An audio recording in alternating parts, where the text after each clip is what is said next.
So don't you step on my line. Stop! Stop! Hey guys, welcome back to our channel. I've watched 1991's Cape Fear an unhealthy number of times, and I still can't believe what a performance De Niro pulled. And I'm gonna be honest with you, the film grew on me so much that I just had to go back and read the novel The Executioners by John D. MacDonald. Yeah, the novel was interesting to read, but personally, the film hits harder. I mean, it's Martin Scorsese we're talking about. Of course, he would leave a mark. Now, though Scorsese managed to remain faithful to the crux of the story, there were a couple changes he made, and that's my job, to check out 8 major differences between the book and Scorsese's directorial. All that money. Right. But anyway, I thank you and my daughter thanks you. The depiction of Sam Bowden. Sam Bowden's portrayal was probably one of the biggest departures from the book. The author penned him as a righteous man who's a good father and husband and puts his family first. He was an out-and-out hero who even served for his nation during World War II. Yeah, in the actual source material, Sam Bowden served as a lieutenant in the United States Navy's Judge Advocate General's Department during World War II and returned home in 1945. He was also a different man for his time, who placed his wife Carol on equal footing and treated their marriage as a team. However, in the 1991 film, where Sam was portrayed by Nick Nolte, he was shown as a morally ambiguous man. He did put the law at the heart of whatever he did, yet he wouldn't stop using the law to his own advantage. Also here, Sam's not exactly a picture of a perfect husband or father, owing to his history of infidelity, and is someone who's more volatile and prone to outbursts. Could it be you don't remember me?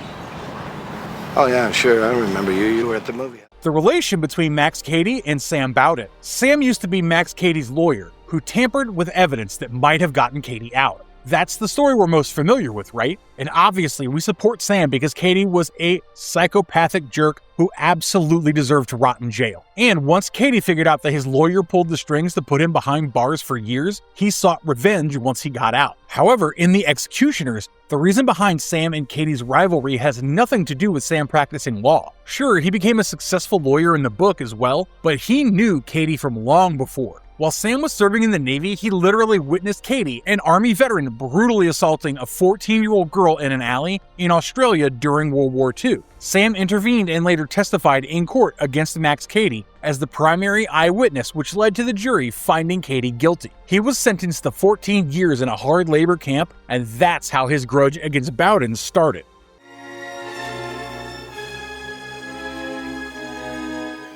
Book Max Cady versus Scorsese's Cady. In MacDonald's work, Cady's wife divorced him while he was in prison, and his only son died in an accident. His hatred against Sam Bowden thus grew even stronger, and unlike the film, Cady referred to Bowden as lieutenant instead of counselor. Also, Cady's past life varied a lot between these two versions. Martin Scorsese gave us a Robert De Niro, which we never expected. De Niro's Cady was a homicidal sociopath who mercilessly attacked everything and everyone Sam Bowden held dear. He even viciously mutilated and assaulted a woman who was in love with Bowden, let alone his immediate family. Here, Cady was raised in a deeply religious rural Pentecostal household known for snake handling and drinking strychnine as part of spiritual rituals. During his time in prison, Cady remained true to his religious zeal, and apart from educating himself in legal matters, he also immersed himself in the writings of influential thinkers like Angelus Silesius and Friedrich Nietzsche, and drew inspiration from their ideas. In fact, the director portrayed Max Cady as this sinister yet darkly humorous person.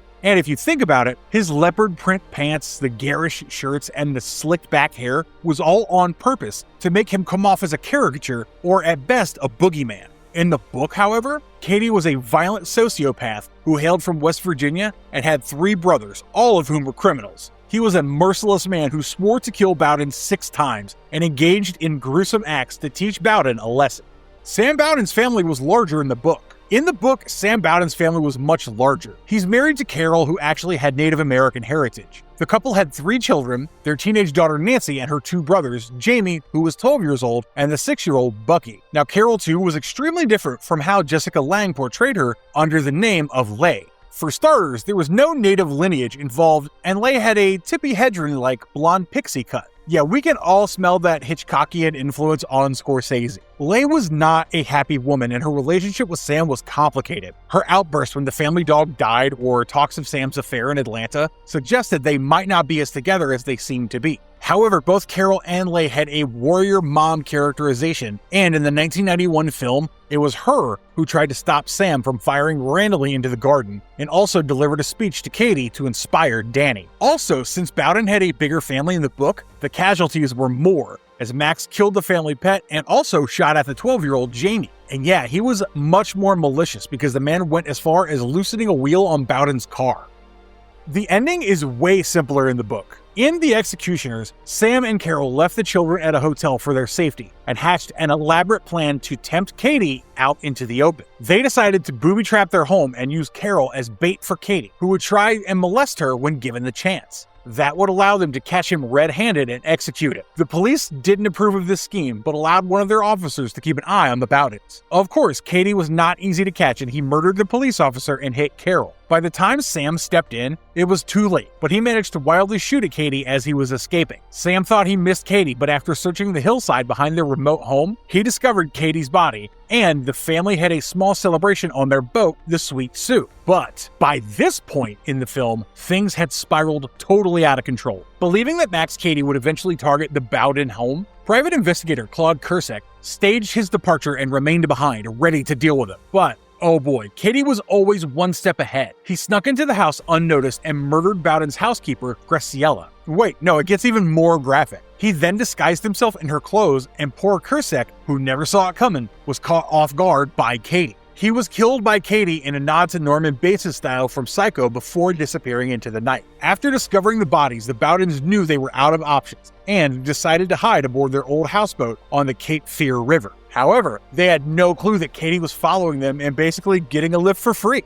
Yeah, I'm sure you remember the scene where Max secretly attached himself beneath their car and made the journey with them. He took hitchhiking to another level. Once on the boat, Cady wasted no time and overpowered Sam. He tied him up and cut the vessel loose, sending it drifting into the middle of a violent storm. Things got even worse when Cady revealed his plans for Leigh and Danny, but Danny now played a key role and fought back. Right when Cady lit a cigar in his flamboyant style, Danny sprayed him with lighter fluid and set him ablaze. It forces him overboard, and you would think that's the end of him, but nope. A badly burned Cady managed to climb back onto the boat using the tow line and confronted Sam with Kursak's gun. And trust me, he could have given Jason a run for his money. The setup itself would give you chills. Thunder crashed around them, and the boat was getting tossed by the waves, while Cady was putting Sam on a twisted trial. He beat him until Sam admitted that he'd actually hidden evidence years ago, and then ridiculed him for failing to uphold the law he claimed to respect so highly. However, Cady's victory didn't last long, as the storm threw him off balance, and Sam finally gained the upper hand.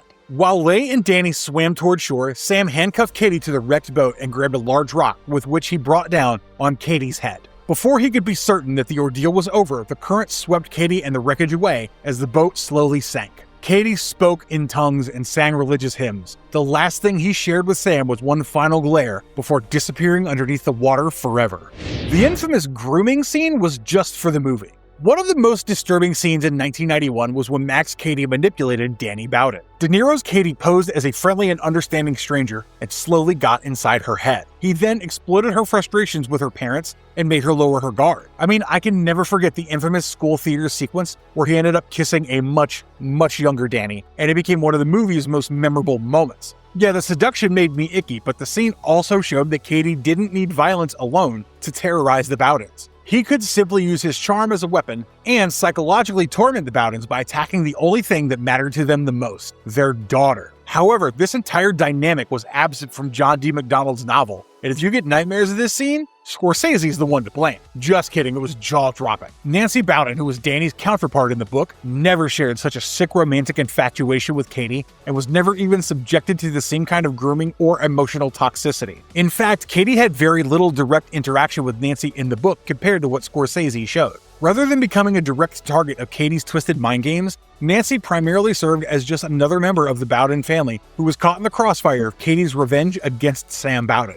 Claude Kursak was a combination of two book characters. Now, here's a difference that most viewers probably never noticed. See, in The Executioners, we did have a private detective, but Claude Kursak didn't exist. John D. MacDonald chose to divide his role into two different characters. The first one is a basic, straightforward private detective named Severs. He was directly recommended by Sam Bowden's law firm. His job was simple: follow Max Cady, keep an eye on him, and report back. Unfortunately, Cady was always shrewd enough to stay within the limits of the law, which meant Severs could never really make much progress with Cady, and eventually he just kind of faded into the background. The second character MacDonald used was crux, the police officer I mentioned who helped the Bowdens during the family's last Hail Mary to trap Cady. And poor crux was the one who ultimately lost his life at Cady's hands. However, Scorsese decided to bring both of these men into a single character, and that's how Claude crux was born. Played by Joe Don Baker, Claude was way more morally flexible. Honestly, he didn't really have much of a moral compass. Sam regularly relied on Claude to do absolutely questionable things and did not care about the law. Bowden even used him to arrange some goons and assault Cady. But Cady being Cady managed to blow the plant up in their faces, which nearly cost Sam his law career. Scorsese gave the private investigator a much larger role, which helped push the plot forward, but it did something even more important. It highlighted just how desperate Sam had become.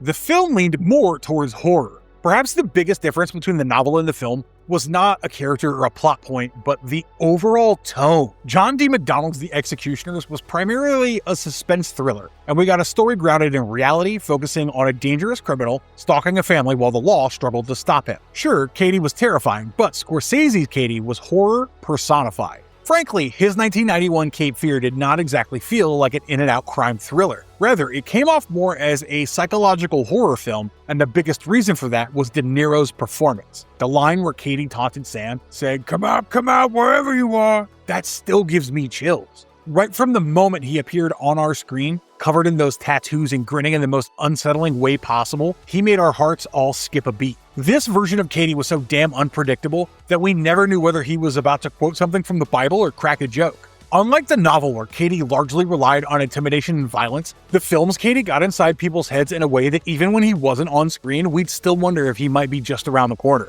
Every shadow and every strange noise suddenly felt threatening because the audience knew Cady could be anywhere. Top all of that with a thunderstorm-soaked climax, the disturbing religious imagery, and the speaking in tongues. Oh man, Cape Fear felt scarier than it probably should have. Oh, also with Cady's cigar-chomping confidence and Bernard Herrmann's chilling Cape Fear themes, reorchestrated by Elmer Bernstein for the 1991 remake, the movie constantly felt like it was just one step away from being a full-blown horror film. In fact, there are moments where De Niro's Cady comes across less like a man and more like a slasher villain who simply refuses to stay down. In the novel, readers feared what Cady might do next, but in the film, viewers feared Cady himself. Alright guys, that's all for today. Cape Fear remains one of my favorite cinematic experiences, and I take a bow to both Scorsese and De Niro for being such geniuses. Max Cady is forever etched in our minds, and I can't thank MacDonald enough for giving us a character that creators would still be milking, because Apple TV's new Cape Fear series 2 is on the path to becoming a game changer. However, some differences are inevitable when adapting a story, and I guess these changes only made the film even scarier and more unforgettable. Do let us know your thoughts in the comments below, and if you liked this video, don't forget to hit the like button. I'll see you guys in the next one. Bye-bye! Oh, and don't forget, stay marvelous.